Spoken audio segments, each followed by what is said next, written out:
آقا سلام عرض شد. اینجا 25 کیلومتری شهر قایره، یعنی از سمت گناواد به سمت قایر، خراسان جنوبی.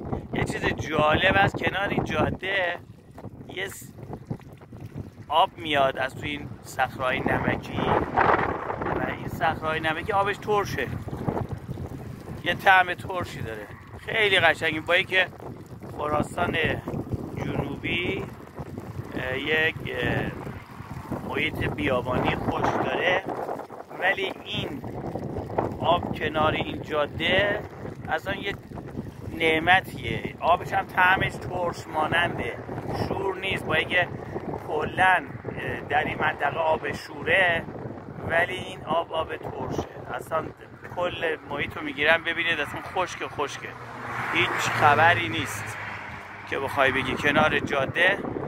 و یه چیز جالب بود و خیلی قشنگ، اینم آبی که میاد